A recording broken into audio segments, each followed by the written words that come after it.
The magic നോവലിലേക്ക് സ്വാഗതം. ചാമരം part 9. വാതിലിൽ തട്ടിയപ്പോൾ അമ്മുവാണ് വന്ന് കതവ് തുറന്നത്. ഗൗതമൻ എഴുന്നേറ്റില്ലേ? ഇല്ല, ഇന്നലെ വന്ന നേരം അറിയാമല്ലോ. അമ്മു കണ്ണുകൾ തിരുമി. ഇനി ഒരു 10 മണിയാവാതെ നോക്കണ്ട. എനിക്ക് അയാളോടൊരു അത്യാവശ്യ കാര്യം പറയാനുണ്ട്. നീ ഒന്ന് വിളിച്ചുണർത്ത്. വിനീതിന്റെ മുഖത്തെ ഗൗരവം കണ്ടപ്പോൾ അമ്മു ചെന്ന് ഗൗതമനെ ബലമായി വിളിച്ചുണർത്തി. അയാളെയും കൂട്ടി വിനീത് സ്വന്തം മുറിയിലേക്കാണ് പോയത്. വാതിലടച്ച് ലോക്ക് ചെയ്ത ശേഷം ഗൗതമനോട് പറഞ്ഞു, രാവിലെ വളരെ മോശമായൊരു ന്യൂസ് ഉണ്ട്, അതാ വിളിച്ചുണർത്തിയത്. ഗൗതമന്റെ മുഖത്ത് പരിഭ്രമം നിറഞ്ഞു. അയാളുടെ അച്ഛനമ്മമാർ വയസ്സായിരിക്കുകയാണ്. അവർക്ക് വല്ലതും. രാവിലെ ഏതോ ഒരു ഫ്രണ്ട് ഫോൺ ചെയ്ത് അച്ഛനെ അറിയിച്ചതാണ്. നമ്മുടെ കാശ്യപ്. വിനീത് മുഖം കുനിച്ചു. കാശ്യപ് സൂയിസൈഡ് ചെയ്തു. ഞെട്ടിപ്പോയി ഗൗതമൻ. പിന്നെ വിശ്വസിക്കാനാവാത്തതുപോലെ വിനീതിനെ നോക്കി. അവൻ എന്തിന് ആത്മഹത്യ ചെയ്യണം? ആർക്കറിയാം? വിനീത് കൈമലർത്തി. ആയിഷയ്ക്ക് അവൻ ഫോൺ ചെയ്യുകയോ അവളുമായി വല്ല വാക്കുതർക്കം ഉണ്ടാവുകയോ ചെയ്തിരിക്കാം. അന്വേഷിച്ചാലേ അറിയൂ. അതോ ഇനി അവന്റെ അച്ഛനുമായുള്ള വല്ല പ്രശ്നവുമാണോ? അയാളൊരു തനി ഡ്രാഗൺ ആണല്ലോ. ഇത്രയും ഗട്സ് ഇല്ലാത്ത ചെക്കനാണ് അവനെന്ന് ഞാൻ കരുതിയില്ല. ഏതായാലും ആ വാർത്ത കേട്ടപ്പോഴേ തളർന്നു വീണതാ അച്ഛൻ. ആയിഷുവിനെ എങ്ങനെ അറിയിക്കുമെന്ന് ഓർത്തിട്ടാ എനിക്ക് സമാധാനമില്ലാത്തത്. ഇന്ന് വല്ല ഏപ്രിൽ 1 ആണോ? ഗൗതമൻ ചുറ്റുമൊന്ന് കണ്ണോടിച്ചു. ആരെങ്കിലും കളിപ്പിക്കാൻ. വാർത്ത സത്യമാ, വിനീത് പറഞ്ഞു. കൺഫേം ചെയ്തോ? ഗൗതമൻ ചോദിച്ചു. വിനീതിന്റെ മുഖത്ത് പരിഭ്രമമുണ്ടായി. എന്നാൽ പെട്ടെന്ന് അയാൾ ഉത്തരം കണ്ടെത്തി. എന്തിനാ കൺഫേം ചെയ്യുന്നത്? ഇന്ന് ഏപ്രിൽ 1 അല്ലല്ലോ. പോരെങ്കിൽ അച്ഛന് ഫോൺ ചെയ്തത് അച്ഛന്റെ അത്രയെങ്കിലും പ്രായമുള്ള ആളാ. അങ്ങേർ ഇത്തരം ഒരു ന്യൂസ് തമാശയ്ക്ക് കെട്ടിച്ചമയ്ക്കുമോ? കാശിബിന്റെ വീട്ടിലേക്കൊന്ന് വിളിക്കാമായിരുന്നല്ലോ. ഇത്തരം സന്ദർഭത്തിൽ ശത്രുത വേണ്ട. വീട്ടിൽ വച്ചല്ല അത്ര സംഭവിച്ചത്, പിന്നെ റെയിൽവേ ട്രാക്കിൽ. My God! ഗൗതമൻ തലയിൽ കൈവച്ചു. ഈ ഒരു ഭാവി യേശുദാസ് എന്നൊക്കെ നമ്മൾ അന്ന് പറഞ്ഞതാ. ഇത്ര ടാലന്റ് ഉള്ളൊരു പയ്യൻ. ഗൗതമന്റെ വ്യത യഥാർത്ഥമായിരുന്നു. ഗൗതം ഈ വിവരം അമ്മുവിനോട് പറയണം. അമ്മയോടും. എല്ലാവരും ചേർന്ന് വളരെ ശ്രദ്ധിച്ചു വേണം ആയിഷയെ വിവരം ധരിപ്പിക്കാൻ. കുറെ ദിവസത്തേക്ക് അവളെ സൂക്ഷിക്കേണ്ടിയും വരും. ഗൗതമൻ നിശബ്ദം നിന്നതേ ഉള്ളൂ. അയാളുടെ കണ്ണുകൾ വിനീതിന്റെ മുഖത്തായിരുന്നു. വിനീതിൽ അത് നേരിയ പാരവശ്യമുണ്ടാക്കി. ഗൗതമന് വല്ല സംശയമുണ്ടോ? ഒരാഴ്ചയായുള്ള തങ്ങളുടെ തയ്യാറെടുപ്പുകൾ അയാൾ ശ്രദ്ധിച്ചിട്ടുണ്ടായിരിക്കുമോ? പുറത്തുള്ളവരെ പോലെ അകത്തുള്ളവരെയും ഭയക്കണം. ഗൗതമൻ സഹോദരിയുടെ ഭർത്താവാണ്. അച്ഛനോ സഹോദരനോ ഒന്നുമല്ല. ഞാൻ താഴേക്ക് ചെല്ലട്ടെ? പുറത്തേക്ക് പോകാൻ ഭാവിച്ചു വിനീത്. എന്താ ക്ലിയർ പിക്ചർ എന്ന് ആരോടെങ്കിലും ഒന്ന് വിളിച്ചു തിരക്കട്ടെ. അതോടെ ഗൗതമൻ പുറത്തേക്ക് നടന്നു. പുറകെ വിനീതും. ഡോക്ടർ ആൻമേരി മാത്രം സ്പഷ്ടമായി പറഞ്ഞു, കാശ്യപ് ആത്മഹത്യ ചെയ്യില്ല. I am sure. അത്ര സാഹസികനവൻ, തികഞ്ഞ ധൈര്യശാലി. ഇതിലെന്തോ ചതിയുണ്ട്. എന്ത് ചതി? രാജേഷ് കണ്ണുമിഴിച്ചു. കാശ്യപ് മരിച്ചു എന്നത് സത്യമാണെങ്കിൽ അതൊരു മർഡർ ആവാനാണ് സാധ്യത. രാജേഷ് വിറച്ചുപോയി. താൻ എന്താ ഈ പറയുന്നത്? ആരത് ചെയ്യാനാ? അവന്റെ അച്ഛൻ മതിയല്ലോ. അയാൾക്കതിന് ധാരാളം കാരണങ്ങളില്ലേ? അയാളുടെ ഇഷ്ടങ്ങൾക്കെതിരായല്ലേ കാശ്യപ് നടക്കുന്നത്? കൊന്നൂന്ന് പറഞ്ഞാൽ കൊല്ലാൻ വേണ്ടി ചെയ്താണെന്നാവില്ല. ദേഷ്യം നിയന്ത്രിക്കാനാവാതെ വല്ലതും ചെയ്തപ്പോൾ രാജേഷിന്റെ ഉള്ളിൽ ഒരു തണുത്ത കാറ്റ് വീശി. ഈ കേസിന് ഇങ്ങനെ ഒരു വഴിത്തിരിവുണ്ടാകുമെന്ന് അയാൾക്ക് അറിയില്ലായിരുന്നു. എല്ലാവരും ചേർന്ന് തികഞ്ഞ തയ്യാറെടുപ്പോടെയാണ് ആയിഷയെ വിവരം അറിയിപ്പിച്ചത്. പറഞ്ഞത് മുഴുവൻ കേൾക്കും മുമ്പേ അവൾ ഉച്ചത്തിൽ കരഞ്ഞുകൊണ്ട് നിലത്ത് വീണു. എന്റെ കാശ്യപ് ആത്മഹത്യ ചെയ്യില്ല. ഇന്നലെ രാത്രിയും കാശ്യപ് എന്നെ വിളിച്ചിരുന്നതാണ്. അയ്യോ, എന്റെ കാശ്യപ്! രാജേഷിനും വിനീതിനും അമ്പരപ്പായി. ഇന്നലെ പകൽ കാശ്യപിന്റെ സ്വരത്തിൽ രാജേഷ് ആയിഷയ്ക്ക് ഫോൺ ചെയ്തിരുന്നതാണ്. അതിനുശേഷം രാത്രി കാശ്യപ് അവൾക്ക് ഫോൺ ചെയ്തിരുന്നെങ്കിൽ ആദ്യത്തെ കോൾ കപടമാണെന്ന് മനസ്സിലായി കാണുമല്ലോ. അവൾക്ക് അതേപ്പറ്റി വല്ല സംശയവും? രാജേഷും വിനീതും പരസ്പരം നോക്കി. രാത്രി വിളിച്ച് അവൻ എന്താണ് പറഞ്ഞത്? വിനീത് തിരിഞ്ഞ് ആയിഷയോട് ചോദിച്ചു. കോടതിയിലെത്തുമ്പോ എന്നോട് കൂടെ ചെല്ലണോന്ന്. വരില്ലെന്ന് ഞാൻ പറഞ്ഞു. കാശ്യപിന്റെ അച്ഛൻ എന്നെ കൊല്ലുമെന്ന് പറഞ്ഞു. ഇങ്ങനൊന്നും സംഭവിക്കുമെന്ന് ഞാൻ വിചാരിച്ചില്ല. കാശ്യപ് പോയി അച്ഛനോട് വഴക്കിട്ടുണ്ടാവും. എല്ലാരും ചേർന്ന് എന്റെ കാശ്യപിനെ കൊന്നു. എനിക്കും ഇനി ജീവിക്കണ്ട. ആയിഷ തലയിൽ തല്ലി. അമ്മുവും ആൻമേരിയും ചേർന്ന് അവളെ തടഞ്ഞു. അവന്റെ അച്ഛൻ കാരണമാ മോളെ അവൻ ഇത് ചെയ്തത്. വിനീത് ആയിഷയെ സമാധാനിപ്പിക്കാൻ നോക്കി. അല്ലാതെ നമ്മൾ ആരും ഒന്നും ചെയ്തില്ല. നിന്നെ അവന് കൊടുക്കാൻ ഇവിടെ എല്ലാവർക്കും സമ്മതമായിരുന്നു. അവന്റെ അച്ഛനിലുള്ള വിശ്വാസക്കുറവുകൊണ്ടാ അവൻ ഇങ്ങോട്ട് വരണമെന്ന് ഞങ്ങൾ വാശി പിടിച്ചത്. നിങ്ങൾ എല്ലാവരും നിർബന്ധിച്ചിട്ടല്ലേ കാശിബിന്റെ ഒപ്പം ചെല്ലില്ലെന്ന് ഞാൻ പറഞ്ഞത്. ആയിഷ പൊട്ടിക്കരഞ്ഞു. അതുകൊണ്ടല്ലേ എന്റെ കാശിബ് ഞാൻ കൂടെ ചെന്നില്ലെങ്കിൽ റെയിൽവേ ട്രാക്കിൽ ചിതറിക്കിടക്കുമെന്ന് ഒരിക്കൽ എന്നോട് പറഞ്ഞതാ. ഇല്ല മോളു, രാജേഷ് അനിയത്തെ തഴുകി. നിസ്സാര കാര്യത്തിനൊന്നും കാശിബ് അത് ചെയ്യില്ല. നിങ്ങളെ ഒരുമിച്ച് ജീവിക്കാൻ അനുവദിക്കില്ലെന്നെങ്ങാൻ അച്ഛൻ പറഞ്ഞിട്ടുണ്ടാവും. കാശിബിന്റെ മരണം ആത്മഹത്യയാണെന്ന് ആയിഷ വിശ്വസിച്ചതിൽ രാജേഷിനും വിനീതിനും അകമേ സന്തോഷമായിരുന്നു. എന്തായാലും എനിക്കിപ്പോ എന്റെ കാശിബിനെ കാണണം, ഇല്ലെങ്കിൽ ഞാൻ നെഞ്ചു പൊട്ടി മരിക്കും. സഹോദരങ്ങളുടെ കയ്യിൽ കിടന്ന് ആയിഷ പിടഞ്ഞു. നിനക്ക് കാണാൻ പറ്റിയ അവസ്ഥയിലല്ല മോളെ കാശ്യപ്, ആൻമേരി പറഞ്ഞു. അതല്ല, അത്ര നിർബന്ധമാണെങ്കിൽ ക്രിമേഷന് തൊട്ടു മുമ്പ് നിന്നെ കൊണ്ടുപോയി ഞങ്ങൾ കാണിക്കാം. കണ്ടാൽ പോരാ, ആയിഷ ഏങ്ങലടിച്ചു കരഞ്ഞു. എനിക്ക് കൂടെ മരിക്കണം, എന്നെയും ആ കൂടെ കത്തിച്ചു കളയണം. എനിക്കിനി ജീവിക്കണ്ട. അത് കേട്ട് മോഹൻ മേനോൻ ദയനീയമായി വിനീതിനെയും രാജേഷിനെയും നോക്കി. ഇരുവരും മുഖം കുനിച്ചു. ആശ്വാസവചനങ്ങൾക്കൊന്നും ആയിഷയെ സമാധാനിപ്പിക്കാനായില്ല. അവളുടെ സങ്കടം ഒന്നിനൊന്നിന് ഉത്കടാവസ്ഥയിലായി. എനിക്കെന്റെ കാശിബിനെ കാണണം. ആ ഒരു വാചകം തന്നെ അവൾ ആവർത്തിച്ചു. ഒരു ഭ്രാന്തിയെ പോലെ പുറത്തേക്ക് കുതിക്കാൻ ഒരുമ്പെട്ടു. അതോടെ ആൻമേരി അവൾക്ക് സെഡേറ്റീവ് നൽകി. അധികം വൈകാതെ ആയിഷ കുഴഞ്ഞ് കിടക്കയിൽ വീണു. അത്ര സമയമായിട്ടും ഹാരിസോ അശോകനോ മൂസാക്കുട്ടിയോ സിനഗോഗിൽ എത്തിയില്ല. അതിൽ മേനോനും രാജേഷിനും വിനീതിനും സംശയമുണ്ടായിരുന്നു. എല്ലാവർക്കുമുള്ള പ്രതിഫലം മുൻകൂർ തീർത്തു കൊടുത്തിരുന്നു. സംഭവം കഴിഞ്ഞാൽ കുറച്ചു ദിവസത്തേക്ക് സ്ഥലത്ത് നിന്ന് അവർ മുങ്ങുമെന്നും പറഞ്ഞിരുന്നു. എന്നാലും വിവരത്തിനൊന്ന് ഫോൺ ചെയ്യാമായിരുന്നു, രാജേഷ് പറഞ്ഞു. ഒരു കണക്കിന് അവർ ഫോൺ ചെയ്യാത്തതാ ബുദ്ധി, മേനോൻ അറിയിച്ചു. ഇന്നലെ രാത്രി നടന്ന ആ സംഭവം ഇന്ന് ഈ നഗരത്തെ ഇളക്കി മറിക്കുമെന്ന് അവർക്കറിയാം. അതിനിടയിൽ ആ പണിക്കർക്കെങ്ങാൻ നമ്മളെക്കുറിച്ച് സംശയം തോന്നിയാൽ പോലീസിനെ കൊണ്ട് നമ്മൾക്ക് വരുന്ന ഫോൺ കോളുകൾ ചോർത്തിച്ചാലോ? അത് ശരിയാണെന്ന മട്ടിൽ വിനീത് തലകുലുക്കി. ഇനി മറ്റൊന്ന് മേനോൻ മക്കളെ ഓർമ്മപ്പെടുത്തി. പണിക്കരെ പോലീസ് ചോദ്യം ചെയ്യുമ്പോൾ അയാൾ ആയിഷയുമായുള്ള കാശ്യപിന്റെ ബന്ധത്തെക്കുറിച്ച് പറയാതിരിക്കില്ല. ആ നിലയ്ക്ക് അന്വേഷണത്തിനായി പോലീസ് ഇങ്ങോട്ടും എത്തിക്കൂടായികയില്ല. നമ്മൾ കരുതിയിരിക്കണം. മണ്ടത്തരങ്ങളൊന്നും നാവിൽ വീഴരുത്. ആത്മഹത്യയാണെന്ന് കൺഫേം ആയി കഴിഞ്ഞാൽ പിന്നെ അന്വേഷണത്തിന്റെ കാര്യമെന്ത്? രാജേഷ് ചോദിച്ചു. അവന്റെ ദേഹത്ത് ഒരു നഖത്തിന്റെ പോറൽ പോലും വീഴാൻ പാടില്ലെന്നും ഹാരിസിനോടും അശോകനോടും മൂസാക്കുട്ടിയോടും ഞങ്ങൾ പ്രത്യേകം പറഞ്ഞിട്ടുണ്ട്. ഞാൻ പറഞ്ഞതൊരു ചാൻസ് ആണ്, മേനോൻ വിരൽ ചൂണ്ടി. എല്ലായിടവും സേഫ് ആണെന്ന് നമ്മൾ അങ്ങനെ കണ്ണടച്ച് വിശ്വസിക്കാൻ പാടില്ല. നമ്മൾ കാണാത്തതൊക്കെ ചിലതൊക്കെ പോലീസിന്റെ കണ്ണിൽ പെട്ടെന്ന് വരാം. സംസാരം അത്രയും എത്തിയപ്പോഴാണ് സിനഗോഗിലെ ഒരു നടനായ ജോസ് പുത്തൻകുരിശ് മേനോനെ കാണാനെത്തിയത്. ജോസ് ആകെ പരിഭ്രാന്തനായിരുന്നു. സാർ അറിഞ്ഞോ? അയാൾ മേനോനോട് ചോദിച്ചു. നമ്മുടെ നാടകത്തിൽ പാടിയ കാശിബില്ലേ, ആ പയ്യനെ ആരോ കൊന്ന് റെയിൽവേ ട്രാക്കിൽ ഇട്ടിരിക്കുന്നു. മേനോൻ ഞെട്ടിപ്പോയി. അയാൾ മക്കളെ നോക്കി. ഇവിടുത്തെ ഒരു പ്രമുഖന്റെ മകനായതുകൊണ്ട് കാണുന്നവർക്കെല്ലാം ഇത് പറയാനേ സമയമുള്ളൂ, ജോസ് പുത്തൻകുരിശ് തുടർന്നു. എന്നാലും വല്ലാത്തൊരു കടുങ്കൈ തന്നെ. ഒരു സിനിമാ നടനെ പോലെ ഇരുന്നൊരു ചെക്കനല്ലേ. അവന്റെ മുഖത്ത് നോക്കിയാൽ ആർക്കെങ്കിലും ഈ പണി ചെയ്യാൻ തോന്നുമോ? കാശിന് വേണ്ടിയിട്ടായിരിക്കും. ജീവനോടെ കണ്ടിട്ടും മിണ്ടിയിട്ടുള്ള പയ്യനായതുകൊണ്ട് ഞാനും ഒന്ന് കാണാൻ പോയി. എന്റെ കർത്താവേ, സഹിക്കില്ല. അയാൾ മുഖം കുടഞ്ഞു. മേനോനും രാജേഷും കണ്ണുകൾ മിഴിച്ചു. താൻ എന്ത് വിവരക്കേടാടോ ഈ പറയുന്നത്? വിനീത് ജോസിനോട് തട്ടിക്കേറി. കാശ്യപ് ട്രെയിനിന് മുന്നിൽ ചാടി ആത്മഹത്യ ചെയ്തതാ. താൻ അത് കൊലപാതകമാക്കിയോ? അത് ആത്മഹത്യയാണെന്ന് മോനോടാരാ പറഞ്ഞത്? ജോസ് വിനീതിനെ നോക്കി. മോൻ കണ്ടോ? വിനീത് ഒന്ന് പകച്ചു. ഏട്ടനെ അച്ഛനെ നോക്കി. പിന്നെ പതർച്ചയോടെ ജോസിനോട് പറഞ്ഞു. ഇവിടെ അറിഞ്ഞത് അങ്ങനെയാ. എങ്കിലേ ആ അറിവ് ശരിയല്ല. സൂയിസൈഡ് ടെൻഡൻസി ഉള്ള പയ്യനാ കാശ്യപ്, രാജേഷ് പറഞ്ഞു. എങ്ങനെയും അതൊരു ആത്മഹത്യ ആവേണ്ടത് തങ്ങളുടെ ആവശ്യമായതിനാൽ ചില പോയിന്റുകൾ അയാൾ നിരത്തി. റെയിൽവേ ട്രാക്കിൽ കഷ്ണങ്ങളായി ചിതറിക്കിടക്കുമെന്നൊക്കെ അവൻ ഇവിടെ പലരെയും ഭീഷണിപ്പെടുത്തിയിട്ടുണ്ട്. പെൺകുട്ടികളുടെ അടുത്താണ് കേട്ടോ. ഒരുപാട് സെൻസിറ്റീവുമാണ് ആൾ.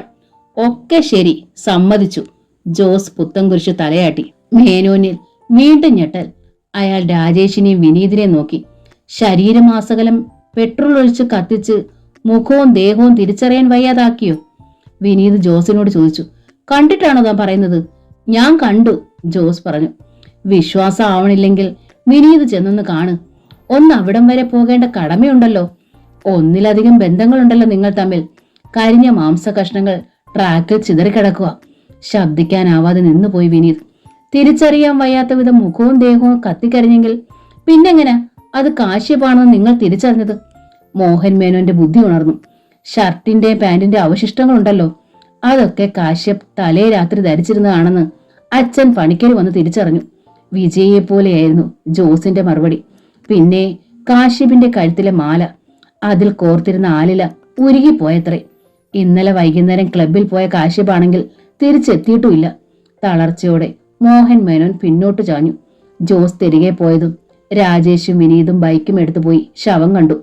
മാംസ കഷ്ണങ്ങൾ പെറുക്കിക്കൂട്ടി ഒരു തെങ്ങോല കൊണ്ട് മൂടിയിട്ടിരിക്കുകയാണ്. ചുറ്റും പോലീസും പൊതുജനവുമുണ്ട്. ജോസ് പുത്തൻകുരിശ് പറഞ്ഞതെല്ലാം സത്യമാണെന്നറിഞ്ഞിട്ടും മോഹൻ മേനോൻ മക്കളോട് പൊട്ടിത്തെറിച്ചു. നിങ്ങളല്ലേടാ പട്ടികളെ പറഞ്ഞത്, അവന്റെ ദേഹത്തൊരു പോറല് പോലും വീഴരുതെന്ന് ചട്ടം കെട്ടിയിട്ടുണ്ടെന്ന്. എന്നിട്ട് അവന്മാര് ചെയ്തത് എന്താ? പെട്രോൾ ഒഴിച്ച് കത്തിക്കരിച്ച് കൊണ്ടുപോയി ട്രാക്കിലിട്ടു. ഇനി ദൈവം വിചാരിച്ചാൽ പോലും അത് കൊലപാതകമല്ലെന്ന് തിരുത്താൻ കഴിയോ? മകന്റെ കൊലപാതകളെ കണ്ടുപിടിക്കാതെ ജയപാല പണിക്കർ അടങ്ങുമോ? മുഖം കുനിച്ചു നിന്നിരുന്ന രാജേഷോ വിനീതോ മറുപടി പറഞ്ഞില്ല. ആ ഹാരിസിനെയും കൂട്ടരെയും കണ്ടുപിടിക്കാൻ വല്ല വഴിയുണ്ടോടാ? മേനോൻ മക്കളെ നോക്കി. അവന്മാരെന്തൊക്കെയാ ചെയ്തു വെച്ചിരിക്കുന്നതെന്ന് അറിയാനാ. പറഞ്ഞു നിൽക്കാൻ വല്ല പഴുതുണ്ടോന്ന് ആലോചിക്കാനാ. പിടിക്കപ്പെട്ടു പോയാൽ അവന്മാർ ഉള്ള സത്യമൊക്കെ വിളിച്ചു പറയില്ലേ? അറിയില്ല. ഒരേ ശബ്ദത്തിലാണ് രണ്ടുപേരും മറുപടി നൽകിയത്. അറിയണ്ട. മേനോൻ നെഞ്ചിൽ തല്ലി. എല്ലാം നശിച്ചു. തന്തയുടെയും മക്കളുടെയും കയ്യിൽ വിലങ്ങ് വീഴാൻ ഇനി അധിക നേരമൊന്നും വേണ്ട. പറഞ്ഞു തീർന്നതും അയാൾ വാവിട്ട് കരഞ്ഞുപോയി. റെയിൽവേ ട്രാക്കിൽ നിന്ന് വാരിക്കൂട്ടിയെടുത്ത ശരീരഭാഗങ്ങൾ തൊട്ടടുത്തുള്ള ജില്ലാ ഹോസ്പിറ്റലിലേക്കാണ് കൊണ്ടുപോയത്. വിശദമായ ശരീര പരിശോധന നടന്നു. ജയപാല പണിക്കരുടെ സ്വാധീനത്തിൽ അധികം വൈകാതെ തന്നെ തുന്നിക്കെട്ടിയ മൃതദേഹം തിരിച്ചു ലഭിച്ചു. എന്റെ ഒരു മകനാണവൻ.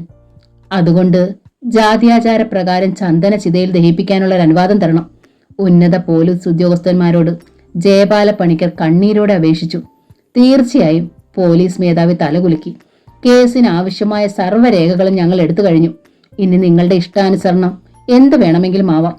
വീട്ടുവളപ്പിൽ തന്നെ ഒരുക്കിയ ചന്ദന ചിതയിലാണ് മൃതദേഹം സംസ്കരിച്ചത്. പൊതു ശ്മശാനത്തിലേക്ക് തന്റെ മകന്റെ ദേഹം കൊണ്ടുപോവില്ല എന്ന് പണിക്കർക്ക് വാശിയായിരുന്നു. നഗരാതിർത്തിയിൽ തന്നെയായിരുന്നു പണിക്കരുടെ ബംഗ്ലാവ്. പക്ഷേ ചുറ്റും വിശാലമായ വളപ്പാണ്. അയൽക്കാർക്ക് ആർക്കും എതിർപ്പുമില്ല. കോർപ്പറേഷൻ അധികൃതരുടെ പിന്തുണ കൂടി ഉണ്ടായപ്പോൾ കാര്യങ്ങൾ ഭംഗിയായി നടന്നു. കാശ്യപിന്റെ അമ്മ പത്മിനി അപ്പോഴും അബോധാവസ്ഥയിലായിരുന്നു.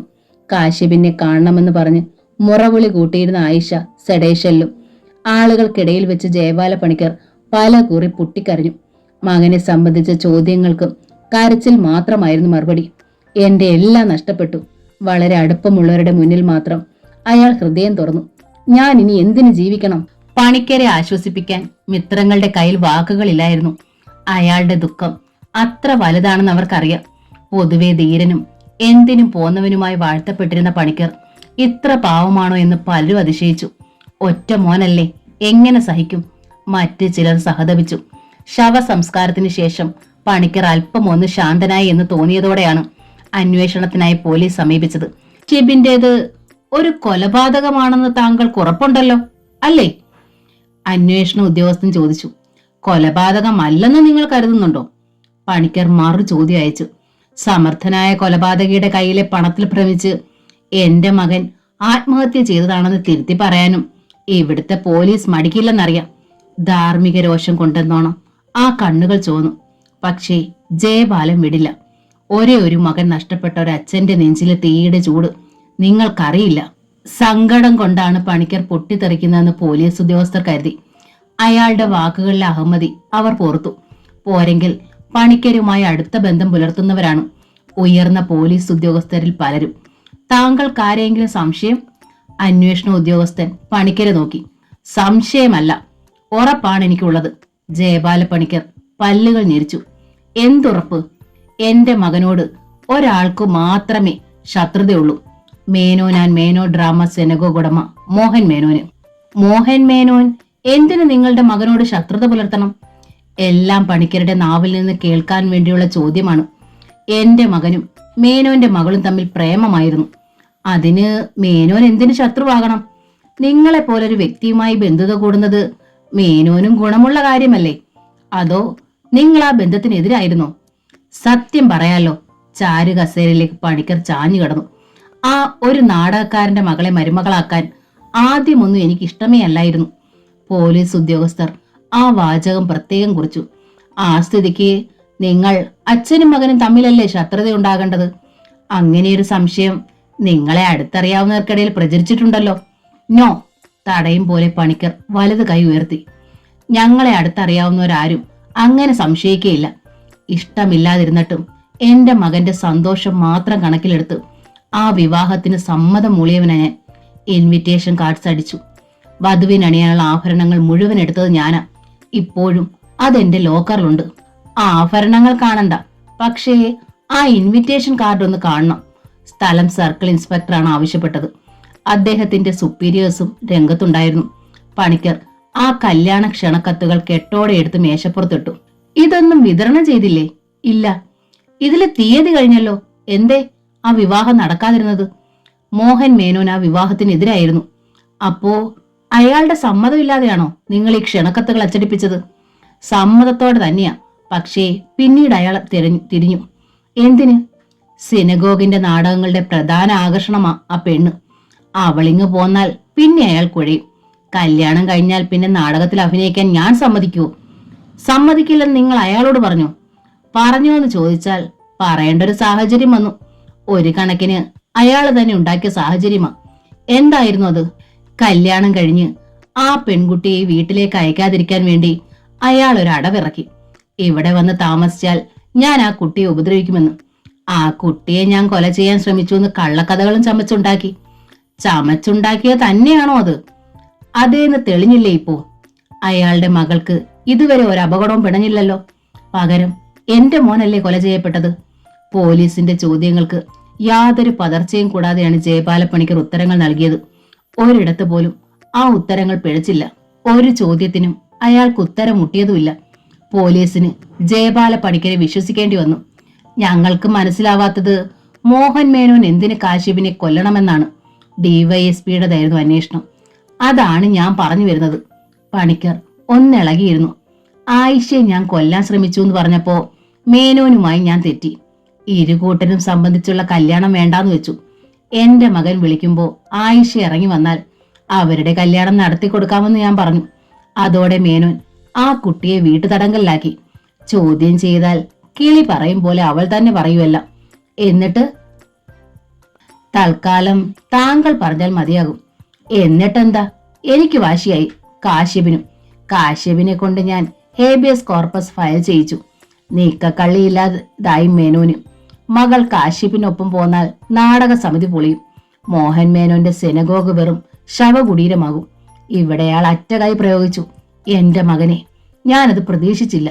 നെഞ്ചു നോവും പോലെ പണിക്കർ ഒന്ന് പിടഞ്ഞു. പിന്നെ മുഖം കുനിച്ചിരുന്നു. പണിക്കർ ആളത്ര നേർബുദ്ധിയല്ലെന്ന് അന്വേഷണ ഉദ്യോഗസ്ഥന്മാർക്ക് അറിയാമായിരുന്നു. നാടക വിരോധിയാണെന്ന് പറഞ്ഞിട്ടും അയാൾ നന്നായി അഭിനയിക്കുന്നതായി അവർക്ക് തോന്നി. പക്ഷേ അയാൾ പറഞ്ഞതെല്ലാം കാര്യകാരണ സഹിതമായിരുന്നു. ഒരിടത്തും കണ്ണികൾ പൊട്ടിയിട്ടില്ല. കാശിബിനെ കൊല ചെയ്യാൻ മോഹൻ മേനോന് തക്കതായ കാരണങ്ങളുണ്ടെന്ന് സമ്മതിക്കുന്നു, സർക്കിൾ ഇൻസ്പെക്ടർ പറഞ്ഞു. എന്നാൽ അയാളാണത് ചെയ്തതിന് എന്തെങ്കിലും തെളിവുകൾ? ജയപാലപ്പണിക്കരുടെ മുഖത്ത് ശക്തമായ വിമ്മിട്ടമുണ്ടായി. രോഷവും ശബ്ദത്തിൽ അയാൾ പല്ലുകൾ ഞെരിച്ചു. തെളിവുകൾ അയാളുടെ പക്കലുണ്ടായിരുന്നു, പക്ഷേ അത് വെളിവാക്കാൻ നിർവാഹമില്ലായിരുന്നു. എന്റെ മകന്റെ കൊലപാതകത്തിൽ എനിക്ക് ആരെങ്കിലും സംശയമുണ്ടോന്നാണ് നിങ്ങൾ ചോദിച്ചത്. എന്റെ വ്യക്തമായ സംശയമാണ് ഞാൻ പറഞ്ഞത്. തെളിവുകൾ കണ്ടെടുക്കേണ്ടതും കുറ്റം തെളിയിക്കേണ്ടതും പോലീസും കോടതിയുമാണ്. മിസ്റ്റർ ജയപാലപ്പണിക്കർക്ക് പറയാനുള്ളത് തീർന്നുവെന്ന് കരുതാമോ? തൽക്കാലം. പക്ഷേ ജയപാലൻ അടങ്ങിയിരിക്കുമെന്ന് കരുതണ്ട. എന്റെ മകന്റെ കൊലപാതകികളെ എത്രയും നേരത്തെ അറസ്റ്റ് ചെയ്തില്ലെങ്കിൽ നിങ്ങളുടെ ജോലി ഇനിയും വർദ്ധിക്കും. ഓർത്തോ? മനസ്സിലായില്ല? ആ നാടക കുടുംബത്തിൽ ഒറ്റ എണ്ണത്തിന് ഞാൻ ബാക്കി വെച്ചേക്കില്ല. പണിക്കരുടെ വികാരം പോലീസിന് മനസ്സിലാകുന്നുണ്ടായിരുന്നു. ഒറ്റ മകൻ നഷ്ടപ്പെട്ട പിതാവിന്റെ ഉള്ളിലെ പകയുടെ തീയാണ് ആളുന്നത്. അത് സ്വാഭാവികമാണ്. മകനെ കൊന്നവരുടെ കുടുംബം കുളം തോണ്ടുമെന്ന് മുറവിളി കൂട്ടാത്ത ഏതച്ഛനുണ്ട്?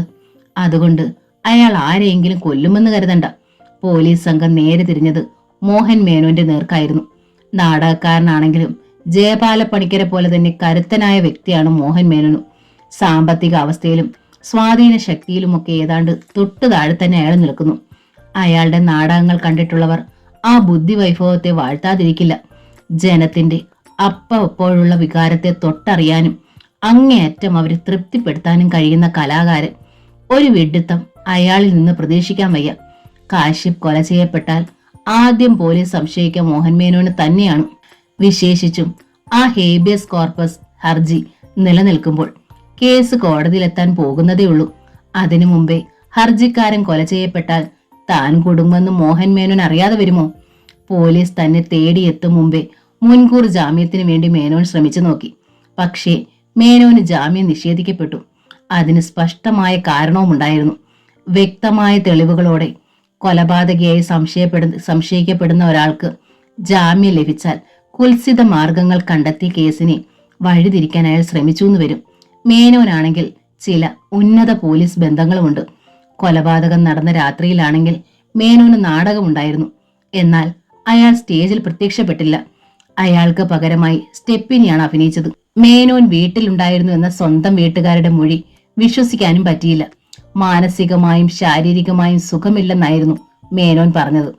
മെഡിക്കൽ പരിശോധനയിൽ ശാരീരികമായി അയാൾക്ക് പ്രത്യേകിച്ച് അസുഖമൊന്നുമില്ലായിരുന്നു താനും. ചോദ്യം ചെയ്യലിലാണെങ്കിൽ മേനോൻ ഏറെക്കുറെ നിശബ്ദനായിരുന്നു. എനിക്കൊന്നും അറിയില്ല എന്നാണ് അയാൾ ആവർത്തിച്ചത്. മേനോന്റെ ആൺമക്കളും വല്ലാതെ പതറിയിരുന്നു. പക്ഷേ അവർ തലേ രാത്രി നാടക സ്റ്റേജിലായിരുന്നു എന്നതിന് തെളിവുണ്ട്. സമിതിയിൽ അന്വേഷിച്ചപ്പോഴാണ് മറ്റൊരു കാര്യം അറിഞ്ഞത്. ട്രൂപ്പ് മാനേജരായ ഹാരിസും മേനോന്റെ ബന്ധുവും ഇലക്ട്രീഷ്യനുമായ അശോകനും ഒളിവിലാണ്. അവരുടെ വീട്ടുകാർക്കും അവരെക്കുറിച്ച് യാതൊന്നും അറിയില്ല. തലേന്ന് മുതലാണ് അവരെ കാണാതായത്. അപ്പോൾ മറ്റൊരു വാർത്തയും പോലീസിന്റെ കാതിലെത്തി. കുപ്രസിദ്ധ കൂലിക്കൊലപാതകിയും പല കുറി ജയിൽ ശിക്ഷ അനുഭവിച്ചതുമായ മൂസാക്കുട്ടി കഴിഞ്ഞ 2-3 ദിവസമായി ടൗണിൽ ഉണ്ടായിരുന്നത്രേ. സിനഗോഗിന്റെ പരിസരത്ത് വെച്ച് അയാളെ കണ്ടവരുമുണ്ട്. ഇപ്പോൾ പെട്ടെന്ന് അയാൾ അപ്രത്യക്ഷനാവുകയായിരുന്നു. മറ്റൊരു വിവരം ലഭിച്ചത് കാശ്യപിന്റെ ബൈക്കിനെ കുറിച്ചായിരുന്നു.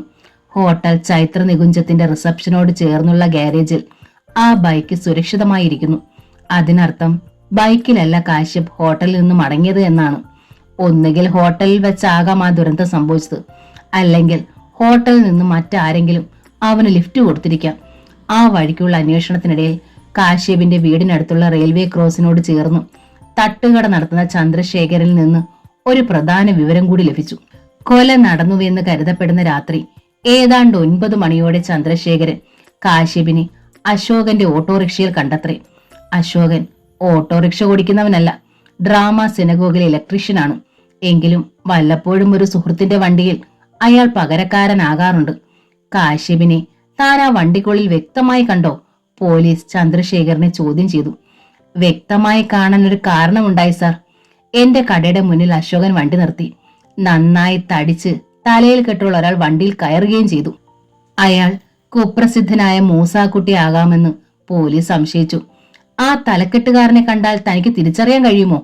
ഉവ്വ് സാർ, അയാൾ എന്റെ കടയിൽ കയറി ഭക്ഷണം കഴിച്ചിരുന്നു. പിന്നീട് പോലീസ് തേടിയത് അശോകന്റെ സുഹൃത്തായ ഓട്ടോറിക്ഷ ഉടമസ്ഥനെയാണ്.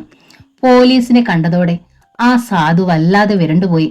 ഒറ്റ ചോദ്യത്തിൽ തന്നെ അയാൾ എല്ലാം സമ്മതിച്ചു. ഞാൻ നിരപരാധിയാണ് സാർ. മുമ്പും അവന്റെ ഓട്ടോറിക്ഷ ഓടിക്കാറുണ്ട്. അവൻ പറഞ്ഞതൊക്കെ ഞാൻ സത്യമായി വിശ്വസിച്ചു. ഓട്ടോറിക്ഷ എപ്പോൾ തിരികെ എത്തിച്ചു? ഒരു 10:30 മണിയോടെ. അപ്പോൾ അവന്റെ മുഖഭാവം ഞാൻ കണ്ടില്ല സാർ. ഓട്ടോ മുറ്റത്ത് കൊണ്ടിട്ടിട്ട് പോയി കളഞ്ഞു. പുറത്തുനിന്ന് പോകുവാന്ന് വിളിച്ചു പറഞ്ഞു. അതാ പതിവ്.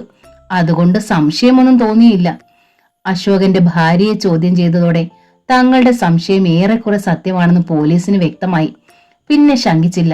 സിനഗോഗിലെത്തി പോലീസ് മോഹൻ മേനോനെ അറസ്റ്റ് ചെയ്തു. ആദ്യം വല്ലാതെ പതറുകയും നൊമ്പരം പ്രകടിപ്പിക്കുകയും ചെയ്ത മേനോൻ സത്യമെല്ലാം പോലീസ് കണ്ടുപിടിച്ചുവെന്ന് മനസ്സിലായതും ധൈര്യമായി കുറ്റമേറ്റു.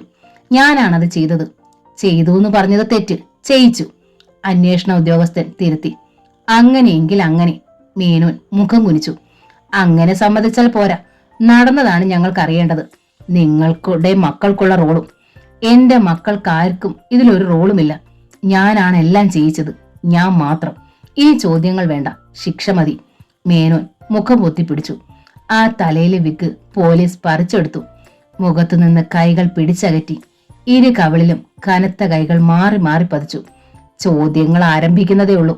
എല്ലാം താൻ കിളി പോലെ പറയും. യഥാർത്ഥത്തിൽ എന്താണ് സംഭവിച്ചതെന്ന് മോഹൻ മേനോൻ അറിയില്ലായിരുന്നു.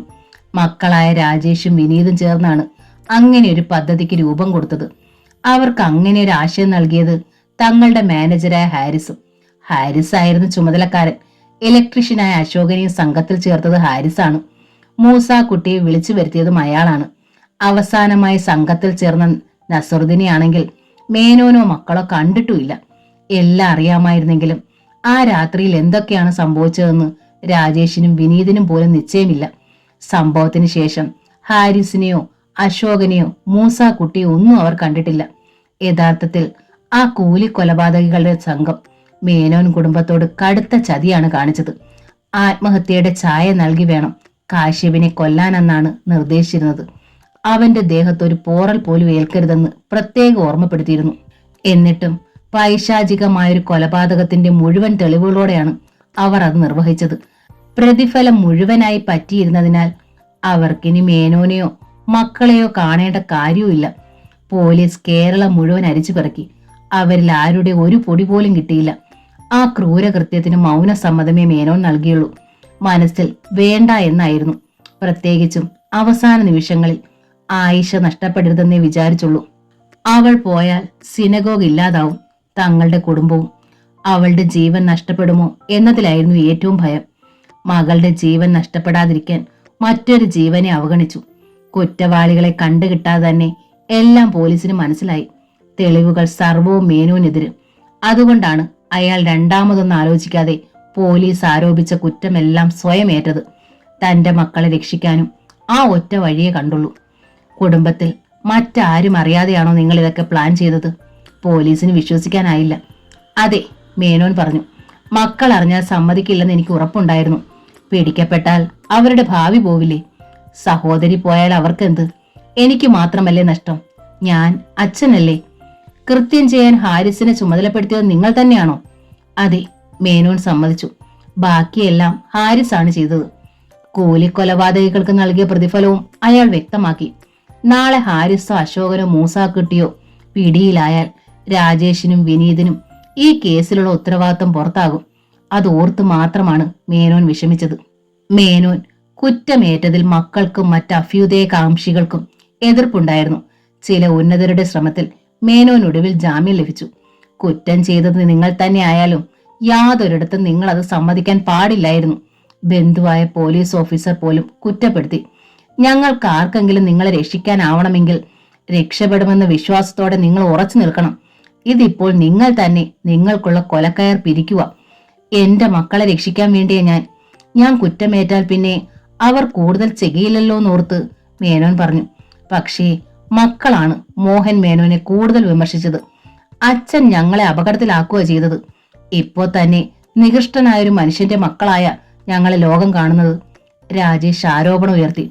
നാളെ ആ ഹാരിസ് സംഘവും പിടിയിലായാൽ അച്ഛൻ രക്ഷപ്പെടുകയും ഞങ്ങൾ അകത്താകുകയും ചെയ്യും. വിനീതിന്റെ വക. ഞാൻ കുറ്റം നിഷേധിച്ചിരുന്നില്ലല്ലോ. അച്ഛന് ഭംഗിയായി കുറ്റം നിഷേധിക്കാമായിരുന്നു, രാജേഷ് പറഞ്ഞു. ശരീരം കത്തിച്ച് ട്രാക്കിലിടാനൊന്നും നമ്മൾ അവന്മാരോട് പറഞ്ഞിട്ടില്ലല്ലോ. കുറ്റം ചെയ്തത് ഹാരിസും കൂട്ടരുമാ. നമ്മൾക്ക് അതിലൊരു പങ്കുമില്ല. അങ്ങനെ തന്നെ നമ്മൾ അങ്ങ് കൈ കഴുകും. ജാമ്യം ലഭിച്ച് മേനോൻ വീട്ടിലെത്തിയതും ആൻമേരി രാജേഷിനോട് പറഞ്ഞു, രാജേട്ടന് വേണ്ടി എന്ത് സഹിക്കാൻ തയ്യാറായവളാ ഞാൻ. പക്ഷേ സ്കാൻഡലസ് ആയി ഈ അന്തരീക്ഷത്തിൽ ജീവിക്കാൻ ഇനിയും എനിക്ക് വയ്യ. വീട്ടിനുള്ളിൽ കുത്തിയിരിക്കുന്ന ഒരു പെണ്ണായിരുന്നു ഞാനെങ്കിൽ പ്രശ്നമില്ല. ഹോസ്പിറ്റലിൽ ചെന്നാൽ എല്ലാവർക്കും ഇതേപ്പറ്റിയേ ചോദിക്കാനുള്ളൂ. മറുപടി പറഞ്ഞു ഞാൻ വലഞ്ഞു. എന്നെ രക്ഷിക്കൂ രാജേട്ടാ, പ്ലീസ്. എന്താ മേരി ഞാനിപ്പോ ചെയ്യുക? രാജേഷ് നിസ്സഹായനായി കൈമലർത്തി. ഹോസ്പിറ്റലിനോട് ചേർന്ന് ഒരു വീടെടുത്ത് നമുക്ക് താമസിക്കാം. ഇനിയിപ്പോ കുറെ കാലത്തേക്ക് നാടകത്തെക്കുറിച്ച് ചിന്തിക്കാനാവില്ലല്ലോ. ബുക്ക്ഡായ പരിപാടികൾ നടത്താതെ പറ്റില്ല. അല്ലെങ്കിൽ ആൾട്ടർനേറ്റ് അറേഞ്ച് ചെയ്യണം. അച്ഛനെ കൊണ്ടിനി ഒന്നിനും ആവില്ല. നാടക ഇടപാടിൽ വിനീതിന് പരിചയവും പോരാ. ഹാരിസ് മുങ്ങുകയും ചെയ്തില്ലേ. എല്ലാം ഇനി എന്റെ തലയിൽ നിന്ന് കുടഞ്ഞു കളയണം. മേരി ആവശ്യപ്പെട്ടു. നമുക്ക് നമ്മുടെ ജീവിതമാ വലുത്. രാജേട്ടനോട് ചോദിച്ചിട്ടൊന്നുമല്ലല്ലോ അച്ഛൻ ഈ അക്രമമൊക്കെ കാണിച്ചത്. രാജേഷിന് ഉത്തരം മുട്ടി. അയാൾ മുഖം കുനിച്ചു. അതല്ല, രാജേട്ടന് നാടകമാണ് വലുതെങ്കിൽ എനിക്ക് എന്റെ ജീവിതമാ വലുത്. ഒരു നിമിഷമേ ജീവിച്ചിരുന്നുള്ളൂ എങ്കിലും സ്വൈര്യമായി ജീവിക്കണമെന്ന പക്ഷക്കാരിയാ ഞാൻ. പെട്ടെന്ന് ഇപ്പൊ അന്വേഷിച്ചാൽ വാടകയ്ക്ക് വീട് കിട്ടുമോ മേരി? അതേക്കുറിച്ച് രാജേട്ടൻ വിഷമിക്കണ്ട, ഒക്കെ ഞാൻ ഇടപാടാക്കിയിട്ടുണ്ട്. രാജേട്ടൻ ഒന്ന് സമ്മതിച്ചാ മതി. വേണമെങ്കിൽ സിനഗോഗിൽ വന്ന് നാടകത്തിന്റെ കാര്യങ്ങളൊക്കെ നോക്കിക്കോ. എനിക്ക് വിരോധമില്ല. ഈ വീട്ടിൽ ഇനി താമസിക്കാൻ പറ്റില്ലെന്നേ ഉള്ളൂ. ഏത് നേരവും പോലീസും ചോദ്യം ചെയ്യലും. ഈ ടെൻഷൻ എനിക്ക് താങ്ങാൻ പറ്റില്ല. എന്റെ പ്രൊഫഷനെ അത് ബാധിക്കാമെന്നായിരിക്കണം. ശരി, രാജേഷ് സമ്മതിച്ചു. മേരിക്ക് ഇവിടെ ബുദ്ധിമുട്ടാണെങ്കിൽ നമുക്ക് മാറാം. ആൻ മേരിയുടെ അതേ മനോഭാവമായിരുന്നു അമ്മുവിന്റെ ഭർത്താവ് ഗൗതമനും. ഇക്കണക്കിനൊരു കുഞ്ഞു പോലും അറിയാതെ നമ്മളെയും തട്ടിക്കളയുമല്ലോ. അയാൾ അമ്മുവിനോട് പറഞ്ഞു. ഈ വീട്ടിൽ താമസിച്ചിട്ട് നമ്മൾ വല്ലതും അറിഞ്ഞോ? നമ്മൾ മാത്രമല്ലല്ലോ, ആരും ഒന്നും അറിഞ്ഞില്ലല്ലോ. എന്നാലും അച്ഛൻ ഒറ്റയ്ക്ക് ഇത്രയൊക്കെ ചെയ്തെന്ന് എനിക്ക് വിശ്വസിക്കാനേ പറ്റുന്നില്ല. അമ്മു വ്യസനിച്ചു. അച്ഛൻ ഒറ്റയ്ക്കൊന്നും ആയിരിക്കില്ല ഇതൊക്കെ പ്ലാൻ ചെയ്തത്. ഗൗതമൻ തല കുലുക്കി. രാജേഷും വിനീതും അച്ഛന്റെ മുൻപിലുണ്ടായിരുന്നിരിക്കും. എന്തൊക്കെയോ ചില ഗൂഢാലോചനകൾ ഇവിടെ നടന്നിരുന്നു. മറ്റുള്ളവർ വിഡ്ഢികളാണെന്നാവും ഇവിടെ ഉള്ളവരുടെ വിചാരം. ഗൗതമേട്ടൻ എന്നെ കുറിച്ച് ഓർക്കണം, അമ്മു അപേക്ഷിച്ചു. എത്രയൊക്കെ ആയാലും എന്റെ അച്ഛനും സഹോദരന്മാരും അല്ലേ ഇവിടെ ഉള്ളത്. അവർക്ക് എന്തെങ്കിലും സംഭവിച്ചാൽ എനിക്ക് സഹിക്കാൻ പറ്റുമോ? ഒന്നും സഹിക്കണ്ട, നമുക്കിവിടെ ഇന്ന് പോകാം. ഇനി നാടകം വേണ്ട. അല്ലെങ്കിൽ ഈ നാടകം കൊണ്ട് എന്താ ഇത്ര പ്രയോജനം? എനിക്കും സ്വന്തമായൊരു വീടും അത്യാവശ്യ സൗകര്യങ്ങളും ഉണ്ട്. നമ്മുടെ കാര്യങ്ങളൊക്കെ ഭംഗിയായി നടന്നു പോകും. നാടകം ഉപേക്ഷിച്ചു എന്നറിഞ്ഞാൽ എന്റെ അച്ഛന് സന്തോഷമാകും. ഇവിടെ നിന്നാൽ പോലീസുകാർ കയറി ഇറങ്ങി അതും ഇതുമൊക്കെ ചോദിക്കും. എന്റെ വായിൽ വരുന്നത് വല്ലതുമൊക്കെ ഞാൻ പറയുകയും ചെയ്യും. അത് നിന്റെ ആളുകൾക്ക് വിനയായി തീർന്നാലോ? ഗൗതമേട്ടന്റെ ഇഷ്ടം, അമ്മു ഒടുവിൽ അനുകൂലിച്ചു. ഇവിടുത്തെ ഈ അന്തരീക്ഷം എന്നെയും വീർപ്പ് മുട്ടിക്കുന്നുണ്ട്, പ്രത്യേകിച്ചും ഈ അവസ്ഥയിൽ. ഈ അവസ്ഥയെന്ന് അമ്മു പറഞ്ഞത് തന്റെ ഗർഭത്തെക്കുറിച്ചായിരുന്നു. 5 മാസം തികഞ്ഞിരിക്കുന്നു. 1-2 മാസം കൂടി സ്റ്റേജിൽ കയറാമെന്ന് പ്രതീക്ഷിച്ചിരുന്നു. ആയിഷയെ ഗർഭിണിയായപ്പോൾ അമ്മ ശാരദ പ്രസവിക്കുന്നതിന്റെ തലേന്ന് വരെ സ്റ്റേജിൽ കയറി അഭിനയിച്ചിരുന്നു. ഗർഭം ഒളിക്കുന്ന തരത്തിൽ വേഷം ധരിക്കാനും നിൽക്കാനും നടക്കാനും ഒക്കെ അമ്മയാണ് അമ്മുവിനെ പരിശീലിപ്പിച്ചിരുന്നത്. അച്ഛനു വേണ്ടിയാണ് അമ്മ സ്റ്റേജിൽ കയറിയത്. എന്നാൽ അമ്മുവിന് നാടകം പ്രാണവായുവായിരുന്നു. അമ്മുവിനോടുള്ള സ്നേഹം കൊണ്ടാണ് ഗൗതമനും സിനഗോഗിന്റെ ഭാഗമായത്. ഇപ്പോഴിതാ അവർ രണ്ടുപേരും ഒരുപോലെ നാടകത്തെ ഉപേക്ഷിച്ചിരിക്കുന്നു. ആദ്യം വീട് വിട്ടിറങ്ങിയതും അവരാണ്. അത് കണ്ട് രാജേഷ് പരിഭ്രാന്തനായി. നിങ്ങളും പോയാൽ പിന്നെ എങ്ങനെ ട്രൂപ്പ് മുന്നോട്ട് കൊണ്ടുപോകും? അയാൾ ഗൗതമനോട് ചോദിച്ചു. അല്ലെങ്കിലും അച്ഛനില്ലാതെ സിനഗോഗ് ഇനി അധികകാലം മുന്നോട്ട് പോകില്ല, ഗൗതം പറഞ്ഞു. ആ നിലയ്ക്ക് എത്രയും നേരത്തെ സമിതി പിരിച്ചുവിടുന്നതല്ലേ നല്ലത്. നാടകം ബുക്ക് ചെയ്തവരോട് എന്ത് സമാധാനം പറയും? രാജേഷ് അന്വേഷിച്ചു. ഒരു സമാധാനവും പറയണ്ട. പത്രം വായിക്കുന്നവർ ഇതിനകം എല്ലാം മനസ്സിലാക്കി കാണുമല്ലോ. മേനോൻ ഡ്രാമ സിനഗോഗ് തകർന്നുവെന്ന്. സിനഗോഗിന്റെ ജീവാത്മാവും പരമാത്മാവുമായ ആൾ പോലീസ് കസ്റ്റഡിയിലല്ലേ. വല്ലവരും നഷ്ടപരിഹാരം ചോദിച്ചാൽ കൊടുത്തേക്കണം. കൂലി കൊലപാതകങ്ങൾക്ക് പണം വാരിക്കൊടുക്കാൻ യാതൊരു മടിയില്ലായിരുന്നല്ലോ. ഗൗതമന്റെ മുന്നിൽ രാജേഷ് തോറ്റു. ഗൗതമനും അമ്മു പോർച്ചിൽ നിന്ന് കാറിൽ കയറി. അവർ പോയതോടെ ആൻമേരിയുടെ നിർബന്ധം മുറുകി. ഇനി ആർക്കു വേണ്ടിയാ നമ്മൾ കാത്തു നിൽക്കുന്നത്? അങ്ങനെ പിറ്റേന്ന് രാവിലെ രാജേഷും ഭാര്യയോടും കുട്ടിയോടും ഒപ്പം കാറിൽ കയറി. ആരും മോഹൻ മേനോട് അനുവാദം ചോദിച്ചില്ല. യാത്ര പറഞ്ഞതുമില്ല. മക്കൾ അച്ഛനെ ഉപേക്ഷിച്ചതിൽ അമ്മയ്ക്കായിരുന്നു സങ്കടം. കൊലപാതകയാണെന്ന് അറിഞ്ഞിട്ടും ഭർത്താവിന് വെറുക്കാനോ കുറ്റപ്പെടുത്താനോ ശാരദാദേവിക്ക് കഴിഞ്ഞില്ല. അദ്ദേഹം അങ്ങനെ ഒരു നിഷ്ഠൂര കൃത്യം പ്ലാൻ ചെയ്തുവെങ്കിൽ അത് നിവൃത്തിയില്ലാതെ ചെയ്തതാവുമെന്നേ അവർ കരുതിയുള്ളൂ. സദസ്സിനെ നടുക്കുന്ന സംഭാഷണങ്ങൾ എഴുതുകയും അട്ടഹസിക്കുകയും ചെയ്യുന്ന മനുഷ്യന് ഉറുമ്പിനെ നോവിക്കാനും മടിയായിരുന്നെന്ന് ശാരദാദേവിക്കറിയാം. എനിക്ക് നിന്നെ കാണണ്ട എന്ന് പറയുമ്പോഴും ആ വ്യക്തിയെ ഉള്ളാൽ അദ്ദേഹം സ്നേഹിക്കുന്നുണ്ടാവും. സ്നേഹമില്ലാതെ ആരുടെ മുന്നിലും അദ്ദേഹം സ്നേഹം നടിക്കാറില്ല. ഏതു പാപിയായാലും ആ മുന്നിൽ വന്നു നിന്ന് കരഞ്ഞാൽ ഹൃദയം വെണ്ണയായി ഉരുകും. പക്ഷേ തങ്ങളുടെ മക്കൾ പോലും അത് മനസ്സിലാക്കാതെ പോയല്ലോ എന്നാണ് ശാരദാദേവി വ്യസനിച്ചത്. അമ്മുവും രാജേഷും വീട് വിട്ടിറങ്ങിയതോടെ വിനീതിന് വേവലാതിയായി. സർവ്വ ചുമതലകളും തന്റെ തലയിലായിരിക്കുന്നു. അച്ഛന് വേണ്ടി കേസ് നടത്തണം. കുടുംബത്തിനുണ്ടായ ബാധ്യതകൾ നിറവേറ്റണം. അമ്മയുടെ ആയിഷയുടെയും കാര്യങ്ങൾ നോക്കണം. ആയിഷയുടെ കല്യാണം കഴിഞ്ഞാലുടൻ നല്ലൊരു കുടുംബത്തിൽ നിന്ന് ഉദ്യോഗസ്ഥയായ ഒരു സുന്ദരിയെ വിവാഹം ചെയ്യുന്നതിനെ കുറിച്ച് അയാൾ സ്വപ്നം കണ്ടിരുന്നു. ഇപ്പോഴത്തെ ആ അപവാദ കൊടുങ്കാറ്റ് ആ സ്വപ്നത്തെ തകിടം മറിച്ചിരുന്നു. അച്ഛൻ ഈ കേസിൽ നിന്ന് ഊരിപ്പോന്നാലേ തങ്ങളെ പൊതിഞ്ഞ ദുഷ്പേരൊഴിയുകയുള്ളൂ. അച്ഛനാണെങ്കിൽ ആ വക യാതൊരു ചിന്തയുമില്ല. മാനസികമായി ആൾ ആകെ തകർന്നിരിക്കുന്നു. മരണശിക്ഷ ഏറ്റുവാങ്ങാൻ സന്നദ്ധരായിരിക്കുകയാണ് അച്ഛൻ. ഇനി തനിക്ക് എന്താണൊരു രക്ഷ? അമ്മുവും രാജേട്ടനും വീട് വിട്ട് ഇറങ്ങും മുമ്പേ ഇവിടം വിടാതിരുന്നത് മടയത്തരമായി പോയിന്ന് വിനീതിന് തോന്നി. ഇതിനിടയിൽ ഹാരിസോ അശോകനോ പിടിയിലായാൽ പ്രശ്നം ഒന്നുകൂടി ഗുരുതരമാവും. എങ്ങനെ ഈ അന്തരീക്ഷത്തിൽ നിന്നൊരു രക്ഷപ്പെടുമെന്നോർത്ത് വിനീത് പുകഞ്ഞുകൊണ്ടിരിക്കുമ്പോഴാണ് ദൈവാനുഗ്രഹം പോലെ ഒരു ട്രാൻസ്ഫർ ഓർഡർ വരുന്നത്. വിനീത് നനച്ചതേയല്ലാത്. ഒരാഴ്ച മുമ്പേ അവധിയെടുത്ത് അയാൾ പുതിയ കേന്ദ്രത്തിലേക്ക് പറന്നു. വിനീതും കൂടി പോയതോടെ വീട്ടിൽ മേനോനും ശാരദാദേവിയും ആയിഷയും പരിചാരകരും മാത്രമായി. ജാമ്യം ലഭിച്ചെങ്കിലും മേനോൻ പൂർണ്ണമായും പോലീസ് നിരീക്ഷണത്തിലായിരുന്നു. ഹാരിസും അശോകും വേണ്ടിയുള്ള തെരച്ചിൽ ഊർജിതമായി തുടരുന്നു. അവരെ പിടികിട്ടിയാലേ മോഹൻ മേനോൻ പറയുന്നതിന്റെ സത്യസ്ഥിതി വെളിവാകുകയുള്ളൂ. മേനോന്റെ തുറന്ന കുറ്റസമ്മതമല്ലാതെ കേസുമായി അയാൾക്കുള്ള ബന്ധത്തിന് മറ്റു രേഖകളൊന്നും ഇല്ലായിരുന്നു. ഹാരിസും അശോകനും സിനഗോഗിലെ ജോലിക്കാരായതും ആയിഷയെ വിട്ടുകിട്ടാൻ വേണ്ടി കാശ്യപ് നൽകിയ ഹേബിയസ് കോർപ്പസ് ഹർജിയുമാണ് മേനോനെ കുറ്റവാളിയായി സംശയിക്കാനുള്ള കാരണങ്ങൾ. മേനോനാണെങ്കിൽ കുറ്റമേൽക്കുകയും ചെയ്തിരിക്കുന്നു. എങ്കിലും മേനോന്റെ പേരിലുള്ള കുറ്റത്തിന് ഇനിയും വ്യക്തമായ തെളിവുകളൊന്നും ലഭിച്ചിട്ടില്ല. ജയപാലപ്പണിക്കർ അങ്ങേയറ്റം ഊർജ്ജസ്വലനായിരുന്നു. മകൻ നഷ്ടപ്പെട്ട ദുഃഖമല്ല, ശത്രുവിനെ ഒതുക്കാനുള്ള പകയാണ് അയാളിൽ പ്രകടമായത്. മോഹൻ മേനോൻ രക്ഷപ്പെടാതിരിക്കാൻ വേണ്ടി അധികാര സ്ഥാനങ്ങളിലെല്ലാം പണിക്കർ പിടിമുറുക്കി. എന്റെ മകനെ ഇല്ലാതാക്കിയവനെ ഞാൻ വെറുതെ വിടില്ല. ആ മൃഗത്തെ കൊലക്കയറിൽ കുരുക്കും വരെ എനിക്ക് വിശ്രമമില്ല, പത്രങ്ങളിലൂടെ അയാൾ പ്രസ്താവിച്ചു.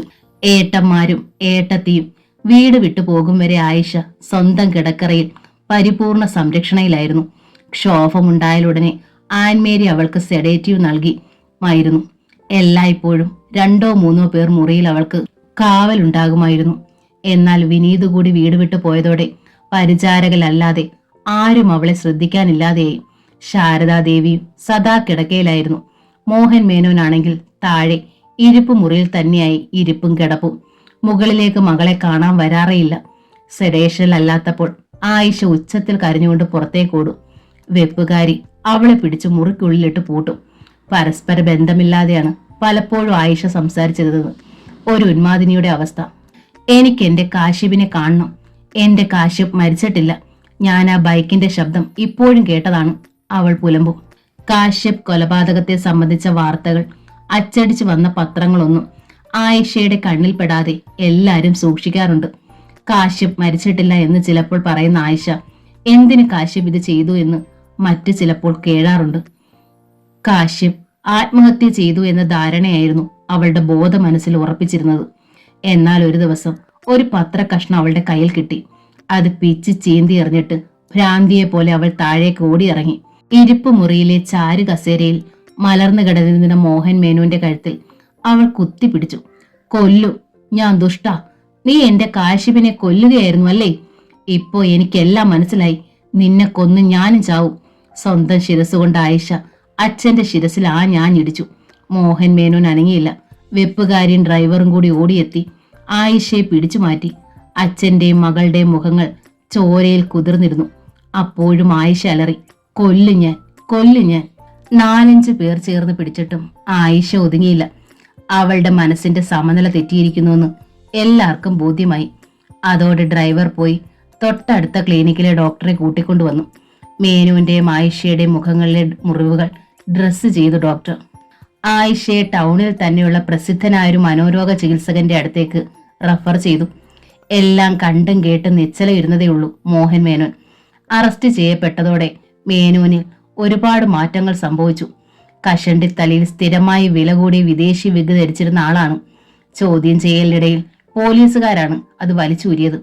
പിന്നീടത് അണിയാൻ മേനോൻ വലിയ താല്പര്യം കാണിച്ചില്ല. യൗവനം തുടിക്കുന്ന കട്ടിമീശ ഡൈ ഇല്ലാതെ മൊത്തം വെളുത്തിരിക്കുന്നു. ഭംഗിയായി ഷേവ് ചെയ്ത് ക്രീമുകൾ പുരട്ടി തുടിപ്പിച്ച കവിളുകൾ ഇപ്പോൾ വിളറി ശോഷിച്ചിരിക്കുന്നു. കണ്ണുകൾക്ക് താഴെ കറുപ്പും ചുളിവും. മുമ്പ് കണ്ടവർക്ക് ഇപ്പോൾ മേനോനെ തിരിച്ചറിയാൻ പ്രയാസമുണ്ട്. അത്രയും വൃദ്ധനായിരിക്കുന്നു, ദുഃഖിതനായിരിക്കുന്നു. ആയിഷയുടെ വിവരമറിഞ്ഞെത്തിയ മേനോന്റെ ലീഗൽ അഡ്വൈസറും പത്നിയുമാണ് അവളെ മനോരോഗ ചികിത്സകന്റെ അടുത്തെത്തിച്ചത്.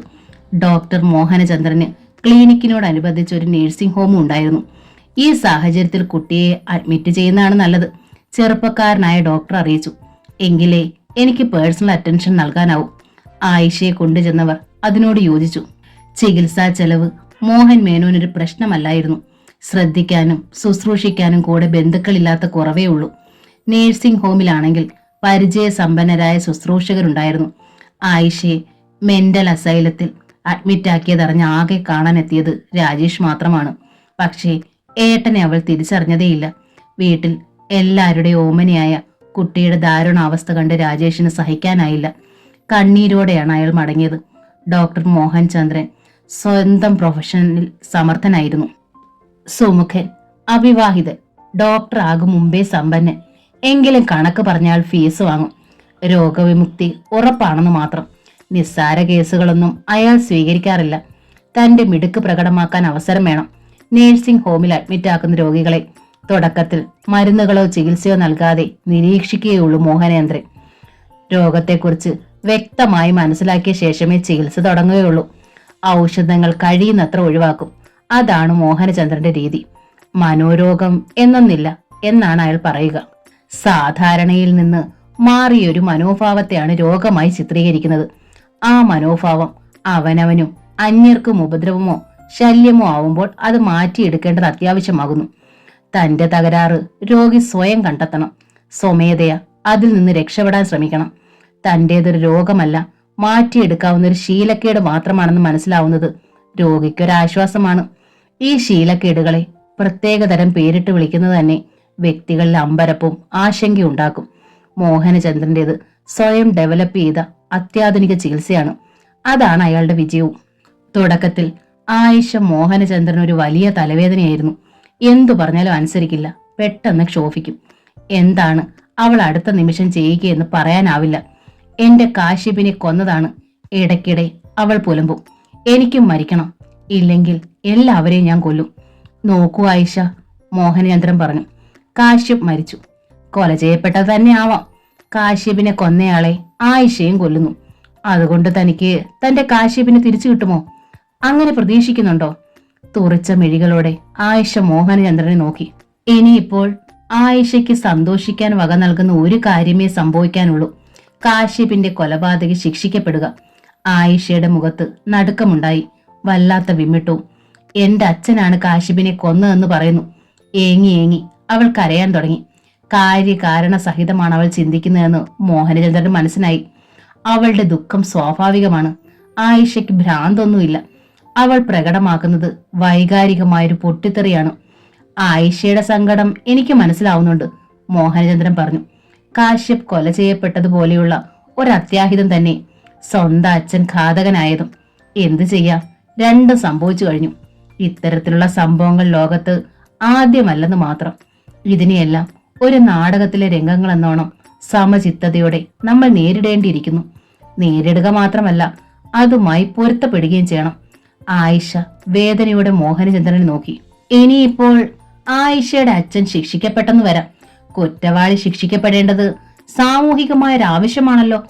ആയിഷയുടെ കണ്ണുകളിൽ ഭയം നിറഞ്ഞു. അച്ഛന്റെ കൊലക്കയറാണ് അവൾ കൺമുന്നിൽ കണ്ടതെന്ന് തോന്നി. പെട്ടെന്ന് മോഹനചന്ദ്രൻ ചുവടൊന്നു മാറ്റി. മുഖത്ത് വിഷാദം നിറച്ചു. ആയിഷയ്ക്ക് അറിയുമോ, ഏതാണ്ട് ഇതേ ദുഃഖം ഹൃദയത്തിൽ പേറുന്നവന ഞാനും. ആയിഷയുടെ കണ്ണുകൾ ഉത്കണ്ഠയിൽ വിടർന്നു. എന്റെ അച്ഛനും ഒരാളെ കൊന്നു. മറ്റാരെയുമല്ല, എന്റെ അമ്മേ. ആയിഷയ്ക്കുണ്ടാകാഞ്ഞ ഒരു ദുര്യോഗം കൂടി എനിക്ക് സംഭവിച്ചു. ഞാൻ ആ രംഗത്തിന് സാക്ഷിയായി. അച്ഛനെതിരെ ഞാൻ കോടതിയിൽ മൊഴിയും നൽകി. പ്ലെയിൻ ക്രാഷിൽ കൊല്ലപ്പെട്ട മാതാപിതാക്കളോട് മൗനമായി മോഹനചന്ദ്രൻ മാപ്പ് പറഞ്ഞു. ആയിഷ പെട്ടെന്ന് ഏങ്ങലടിച്ചു കരഞ്ഞു. അസഹ്യമായ സങ്കടത്തിലെന്നോണം അവൾ ശക്തിയിൽ ദേഹം വലിച്ചു. കരയുന്നുണ്ടെങ്കിലും അവൾ ആശ്വാസം അനുഭവിക്കുന്നുണ്ടെന്ന് മോഹനചന്ദ്രന് മനസ്സിലായി. തുല്യ ദുഃഖിതനെ കണ്ട ആശ്വാസം അതുമാത്രമല്ല, അവളുടെ ദുഃഖം ഇപ്പോൾ താരതമ്യേന ലഘുവായിരിക്കുന്നു. കേട്ടോ ആയിഷ, മോഹനചന്ദ്രൻ തുടർന്നു, നമ്മുടെ ദുഃഖങ്ങൾ മറക്കാനുള്ള എളുപ്പമാർഗം മറ്റുള്ളവരുടെ സങ്കടങ്ങൾ ഏറ്റെടുക്കുക എന്നതാണ്. ആയിഷയ്ക്ക് വേണമെങ്കിൽ അവശരായ മറ്റു രോഗികളെ ആശ്വസിപ്പിക്കാം, ശുശ്രൂഷിക്കാം. അല്ലെങ്കിൽ ഈ വളപ്പിൽ തന്നെ ഒരു ക്ഷേത്രമുണ്ട്, അവിടെ പോയി പ്രാർത്ഥിക്കാം. അതുമല്ലെങ്കിൽ ഉദ്യാനത്തിലെ പൂച്ചെടികളെ പരിപാലിക്കാം. ആയിഷയെ ഒന്ന് മറക്കുക. നടിയായി സ്റ്റേജിൽ നിൽക്കുമ്പോൾ കഥാപാത്രത്തെക്കുറിച്ചല്ലേ ഓർക്കുക. സ്വയം മറന്ന് അഭിനയിച്ചു എന്നൊക്കെ ചിലർ പറഞ്ഞു കേട്ടിട്ടുണ്ട്. ഏതായാലും ആയിഷയെ വിടുക, മറ്റുള്ളവരിലേക്ക് കണ്ണുകളും മനസ്സും കേന്ദ്രീകരിക്കുക. മോഹനചന്ദ്രൻ പറയുന്നത് വളരെ ശ്രദ്ധയോടെ കേട്ടിരിക്കുകയായിരുന്നു ആയിഷ.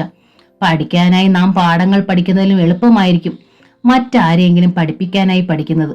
ഒന്ന് പരീക്ഷിച്ചു നോക്കുക. മോഹനചന്ദ്രൻ പുഞ്ചിരിച്ചു. പല ദിവസങ്ങളായുള്ള ഉപദേശങ്ങളായിരുന്നു. ഒടുവിൽ ആയിഷയുടെ മുഖത്തും പുഞ്ചിരി വിടർന്നു. നേഴ്സിംഗ് ഹോമിന് മുന്നിലെ ഉദ്യാനം നനയ്ക്കാനും പൂക്കളെടുത്ത് ക്ഷേത്രത്തിൽ നൽകാനും മറ്റു രോഗികളെ ശുശ്രൂഷിക്കാനുമൊക്കെ അവൾ താല്പര്യം പ്രകടിപ്പിച്ചു. നിറഞ്ഞ ആകാംക്ഷയോടും സന്തോഷത്തോടുമാണ് ആയിഷയുടെ പുരോഗതി മോഹനചന്ദ്രൻ നിരീക്ഷിച്ചത്. സ്റ്റേജിൽ കണ്ടിട്ടുള്ള ആയിഷയെ തന്നെ അയാൾക്ക് വലിയ ഇഷ്ടമായിരുന്നു. ആ ഉജ്ജ്വല സൗന്ദര്യവും കലാപാഠവും അയാളെ വല്ലാതെ ആകർഷിക്കുകയും ചെയ്തിരുന്നു. ക്രമേണ അത് ആരാധനയായി മാറി. അവളെ വിവാഹം കഴിക്കുന്നതിനെ കുറിച്ച് പോലും ചിന്തിച്ചിരുന്നു. നടിയാണെങ്കിലും അവൾ മോഹൻ മേനോന്റെ മകളാണ്. കുടുംബസമിതിയാണ് അവരുടേതും. സാധാരണ ഒരു നടി അനുഭവിക്കേണ്ടി വരുന്ന ദുർഘടങ്ങളൊന്നും ആ പെൺകുട്ടി നേരിട്ടിട്ടുണ്ടാവില്ല. ആയിഷയോടുള്ള താല്പര്യത്തിൽ ഹംസ തൂലിക എന്ന പുത്തൻ നാടകം മോഹനചന്ദ്രൻ 3 പ്രാവശ്യം കണ്ടിരുന്നു. അതിനിടയിലാണ് കാശിബുമായുള്ള അവളുടെ ബന്ധത്തെക്കുറിച്ച് കേൾക്കുന്നത്. അതോടെ മനസ്സ് മടങ്ങി. പിന്നെ കഥകളും കേട്ടു. ഒടുവിൽ കാശ്യപ് കൊല്ലപ്പെട്ടു. മോഹൻ മേനോൻ കൊലപാതക കുറ്റത്തിന് പോലീസ് കസ്റ്റഡിയിലായി. ആയിഷയാണെങ്കിൽ ഭ്രാന്തിയായി തന്റെ ചികിത്സയ്ക്കു എത്തി. തുടക്കം മുതലേ അവളുടെ കാര്യത്തിൽ മോഹനചന്ദ്രന് പ്രത്യേക താല്പര്യമുണ്ടായിരുന്നു. ക്രമേണ അതൊരു മാനസിക അടുപ്പമായി മാറി. ധനാശയുള്ള കൂട്ടത്തിലാണ് മോഹനചന്ദ്രൻ. ധാരാളം പണം സമ്പാദിക്കണം, ചികിത്സാലയം ഇനിയും വലുതാക്കണം. അടുത്ത കാലത്ത് വളരെ സമ്പന്നനായൊരു വ്യക്തിയുടെ ഒറ്റ മകളെ മോഹനചന്ദ്രൻ പെണ്ണ് കണ്ടിരുന്നു. പെൺകുട്ടി സുന്ദരിയുമൊന്നുമല്ല, കാണാൻ തെറ്റില്ല എന്ന് മാത്രം. അവളെ വിവാഹം ചെയ്താൽ ഹോസ്പിറ്റൽ സംബന്ധിച്ച മോഹനചന്ദ്രന്റെ സ്വപ്നങ്ങളൊക്കെ സഫലമാകുന്നതാണ്. അതങ്ങ് ഫിക്സ് ചെയ്താലോ എന്ന് പോലും ഓർത്തതാണ്. അപ്പോഴാണ് ആയിഷ വീണ്ടും ജീവിതത്തിലേക്ക് കടന്നു വന്നത്. ഏറെക്കുറെ സ്വാർത്ഥനും തികഞ്ഞ പ്രായോഗിക ബുദ്ധിയും ഉണ്ടായിരുന്നിട്ടും മോഹനചന്ദ്രൻ സമ്പന്നന്റെ മകളുടെ ആലോചന കണ്ണടച്ച് വേണ്ടെന്ന് വെച്ചു. ആയിഷയുടെ കാശ്യപ് ഇനി തിരിച്ചു വരാൻ പോകുന്നില്ല. അവനെക്കുറിച്ച് അവളുടെ മനസ്സിൽ അവശേഷിക്കുന്ന ഓർമ്മകൾ കൂടി ഒന്നൊഴിഞ്ഞു കിട്ടിയാൽ മതി. അതിനായി എന്തും ചെയ്യാൻ തയ്യാറായിരുന്നു മോഹനചന്ദ്രൻ. മനോരോഗത്തിന് ചികിത്സിക്കാൻ വന്ന ഈ പെണ്ണ് ഇപ്പോൾ ചികിത്സകനെയും രോഗിയാക്കി മാറ്റിയോ എന്ന് അയാൾ അതിശയിച്ചു. ഒരു ദിവസം ആയിഷയുടെ കിടക്കയിൽ നിന്ന് ഒരു പൊന്നരഞ്ഞാണം കിട്ടി മോഹനചന്ദ്രന്. അതിന്റെ കൊളുത്ത് അകന്നുപോയതായിരുന്നു. കുളിമുറിയിലായിരുന്ന ആയിഷ തിരിച്ചെത്തിയപ്പോൾ അത് അയാൾ അവൾക്ക് കാട്ടിക്കൊടുത്തു. ആയിഷയിൽ ആഹ്ലാദത്തിന്റെ കിതപ്പുണ്ടായി. എന്റെ ഈശ്വര, ഇത് നഷ്ടപ്പെട്ടെന്നോർത്ത് ഞാൻ എന്ത് വിഷമിച്ചെന്നോ. അറിയാവുന്ന അമ്പലങ്ങളിലെല്ലാം ഞാൻ വഴിപാട് നേർന്നു. അത്ര വിലപ്പെട്ടതാണോ ഇത്? തീർച്ചയായും, ആയിഷ പറഞ്ഞു. ഇതിന്റെ ഇരട്ടിത്തൂക്കം പൊന്ന് ഞാൻ അങ്ങോട്ട് തരാം. ഈ പൊന്നരഞ്ഞാണം എനിക്ക് തന്നേക്കുമോ? മോഹനചന്ദ്രൻ ചോദിച്ചു. ഡോക്ടർക്ക് എന്തിനാ ഇത്? സ്ത്രീകൾക്ക് ധരിക്കാൻ പാകത്തിൽ അലുക്കൊക്കെ ഇട്ട് ഉണ്ടാക്കിയതല്ലേ. അതിനെന്താ, എനിക്ക് ധരിക്കാനൊന്നുമില്ല. ആയിഷയുടെ ഓർമ്മയ്ക്ക് സൂക്ഷിക്കാൻ. ആയിഷയിൽ അമ്പരപ്പുണ്ടായി, നേരിയ ആശങ്കയും. എന്റെ ഓർമ്മയ്ക്ക് ഞാനില്ലേ ഇവിടെ. എന്നാലും ഒരു ദിവസം ആയിഷ പോവില്ലേ, പൂർണ്ണമായി സുഖപ്പെടുമ്പോൾ? ഞാൻ പോകരുതെന്നാണോ ഡോക്ടർക്ക്? തമാശയിൽ അവൾ ചിരിച്ചു. എന്താ, ഞാൻ പോകരുതെന്ന് പറഞ്ഞാൽ പോകാതിരിക്കുമോ? മോഹനചന്ദ്രൻ തിരക്കി. ആയിഷയിൽ വീർപ്പ് മുട്ടലുണ്ടായി. അസുഖം മാറിയിട്ടേ ഞാൻ പോകുന്നുള്ളൂ, ഒടുവിൽ അവൾ പറഞ്ഞു. പിന്നെ മോഹനചന്ദ്രന് നേർക്ക് കൈ നീട്ടി. ആ അരഞ്ഞാണം ഇങ്ങ് തന്നേക്കൂ. വേണമെങ്കിൽ ഇതിന്റെ ഇരട്ടി പൊന്ന് ഞാൻ തന്നേക്കാം, ഡോക്ടർക്ക് ഫ്രീ ആയി. അപ്പോ അത്ര അമൂല്യമാണോ ഇത്? അതെ, ആയിഷ മുഖം കുനിച്ചു. കാശ്യപ് സമ്മാനിച്ചതാവും. അതെ എന്നവൾ തലയാട്ടി. എങ്കിൽ ഇതിനി ആയിഷയ്ക്ക് തരുന്നില്ല, മോഹനചന്ദ്രൻ പറഞ്ഞു. അസുഖം മാറി തിരിച്ചു പോകുമ്പോൾ ഈ അരഞ്ഞാണം ഉരുക്കി ഇത്രയും തൂക്കം പൊന്ന് അങ്ങോട്ട് ഏൽപ്പിക്കും. എനിക്കത് വേണം. ആയിഷ കരയാൻ തുടങ്ങി. നോ ആയിഷ, തനിക്കുള്ള ചികിത്സയുടെ ഭാഗമായിട്ടാണ് ഇതെടുത്ത് മാറ്റിവെക്കുന്നത്. കാശ്യപിനെ താൻ മറക്കണം. തനിക്കൊരു സാധാരണ ജീവിതം ഉണ്ടാവണമെങ്കിൽ അതേ മാർഗമുള്ളൂ. കാശ്യപിനെ മറന്നിട്ട് എനിക്ക് ജീവിതമേ വേണ്ടെങ്കിലോ? ആയിഷ ചോദിച്ചു. തിരിഞ്ഞു നടക്കാൻ ആരംഭിച്ച മോഹനേന്ദ്രൻ നിന്നു. ആ അരഞ്ഞാണം ഉരുക്കിയാൽ ഡോക്ടർക്ക് എന്റെ കത്തിക്കരിഞ്ഞ ശവം കാണേണ്ടി വരും, ആയിഷ അറിയിച്ചു. മോഹനചന്ദ്രനിൽ വല്ലാത്ത ഞെട്ടലുണ്ടായി. അയാൾ ആ അരഞ്ഞാണം ആയിഷയുടെ കൈക്കുമ്പിളിലേക്ക് ഇട്ടുകൊടുത്തു. അന്ന് വൈകുന്നേരം ഡോക്ടർ മോഹനചന്ദ്രൻ ഒരു വിശിഷ്ട സന്ദർശകനെത്തി. പ്രഗത്ഭ വ്യവസായിയായ ജയപാല പണിക്കർ. ജയപാല പണിക്കരെ മോഹനചന്ദ്രൻ അറിയാം എല്ലാ തരത്തിലും. നേരിൽ പരിചയമില്ലെന്ന് മാത്രം. പണിക്കർക്ക് ഏതെങ്കിലും വിധത്തിലുള്ള മാനസിക പ്രയാസം? ഏക മകൻ കൊല്ലപ്പെട്ടതിൽ വ്യത കാണാതിരിക്കുമോ? സാറിനെ പോലൊരാൾ ഇങ്ങോട്ട് വന്നത് അതിശയമായിരിക്കുന്നു, മോഹനേന്ദ്രൻ പറഞ്ഞു. അതെന്താ? പണിക്കർ പുരികം ചുളിച്ചു. അസാധാരണ ധൈര്യമുള്ള ആളാണല്ലോ സാർ. മനോരോഗികൾ സാധാരണഗതിയിൽ സാധുക്കളായിരിക്കും. മനോരോഗികളെ താങ്കളെ സന്ദർശിക്കാവൂ എന്നുണ്ടോ? എന്നല്ല, എങ്കിൽ ധൈര്യം നഷ്ടപ്പെട്ടിട്ടില്ലാത്തത് കൊണ്ട് തന്നെയാണ് ഞാൻ ഇങ്ങോട്ട് വന്നത്. മനസ്സിലായില്ല സാർ. എന്റെ മകന്റെ അരുങ്കൊലയ്ക്ക് കാരണക്കാരിയായ പെണ്ണിനെ ഭ്രാന്തായി ഇവിടെ തന്നെയല്ലേ അഡ്മിറ്റ് ആക്കിയിരിക്കുന്നത്? ആ കുട്ടിയാണ് ആ അരങ്കൊലയ്ക്ക് കാരണമെന്ന് പറയാമോ? ഞാൻ അറിഞ്ഞിടത്തോളം ഷീസ് ഇന്നസെന്റ്. എന്നാലും ആ മേനോന്റെ മകളല്ലേ അവൾ. എങ്ങനെ ഇരിക്കുന്നു അവൾക്ക്? Getting normal. അധികം വൈകാതെ അവൾക്ക് ഇവിടം വിടാൻ കഴിയും. നോ. ജയബാലപ്പണിക്കർ ഒരു വന്യമൃഗത്തെ പോലും ഉരുണ്ടു. അവൾ ഇവിടം വിടാൻ പാടില്ല. എന്നുവെച്ചാൽ? മോഹനചന്ദ്രന്റെ കണ്ണുകളിൽ അമ്പരപ്പ് നിറഞ്ഞു. അവൾ ഇവിടെ കിടന്ന് മരിക്കണം. അതുകൊണ്ട് നിങ്ങൾക്കൊരു കുഴപ്പവും ഉണ്ടാവില്ല. ഞാനുണ്ട് നിങ്ങളുടെ പിന്നിൽ. എന്റെ മകൻ ഇല്ലാതായതുപോലെ മോഹന്റെ മകളും ഇല്ലാതാവണം. മോഹനചന്ദ്രൻ മറുപടി പറഞ്ഞില്ല. നിങ്ങൾക്ക് പണത്തിന് ആവശ്യമുണ്ടെന്ന് എനിക്കറിയാം, പണിക്കർ ചിരിച്ചു. നിങ്ങൾ ചോദിക്കുന്ന തുക ഞാൻ തരും. ആയിഷ എന്ന ആ പെണ്ണ് മുഴുഭ്രാന്തിയാവണം. ജീവിതത്തിൽ ഒരിക്കലും അവൾ ആ അവസ്ഥയിൽ നിന്ന് മോചിതയാവരുത്. നിശബ്ദം പണിക്കരെ നോക്കിയിരുന്നു എന്നല്ലാതെ മോഹനചന്ദ്രൻ ശബ്ദിച്ചില്ല. നിങ്ങൾ അത് ചെയ്തില്ലെങ്കിൽ ഞാൻ ഇത് ചെയ്തിരിക്കും. പണിക്കരുടെ മുഖം മുറുകി. എങ്ങനെയായാലും ആയിഷ എന്ന ആ പെണ്ണ് രക്ഷപ്പെടാൻ ഞാൻ സമ്മതിക്കില്ല. എന്താണ് ഞാൻ ചെയ്യേണ്ടത്? ഒടുവിൽ മോഹനചന്ദ്രൻ ചോദിച്ചു. ഒരു ഷോക്ക് കൊടുത്താൽ മതിയല്ലോ. അതിവിടെ പതിവില്ല. സാരമില്ല, ഇനിയും പതിവാക്കാം. നിങ്ങൾ എനിക്ക് എന്തു തരും? മോഹനചന്ദ്രൻ ചോദിച്ചു. നിങ്ങൾ ആവശ്യപ്പെടുന്നത് എന്തും. യെസ്. മോഹനചന്ദ്രന്റെ മുഖവും മുറുകി. അന്ന് വൈകുന്നേരം ആയിഷയെ ഷോക്ക് റൂമിലേക്ക് മാറ്റി. മോഹനചന്ദ്രൻ മാത്രമേ അവളുടെ ഒപ്പം ഉണ്ടായിരുന്നുള്ളൂ. തിരികെ പുറത്തു വന്നപ്പോൾ ആയിഷ മുഴുഭ്രാന്തിയായി കഴിഞ്ഞിരുന്നു. കൊല്ലും, അവൾ പല്ല് ഞെരിച്ചുകൊണ്ട് അലറി. എല്ലാറ്റിനെയും കൊല്ലും. ചാമരം എന്ന നോവലിന്റെ ഈ ഭാഗം ഇവിടെ പൂർണ്ണമാവുകയാണ്. അടുത്ത ഭാഗം ഉടൻ തന്നെ അപ്ലോഡ് ചെയ്യുന്നതായിരിക്കും. താങ്ക്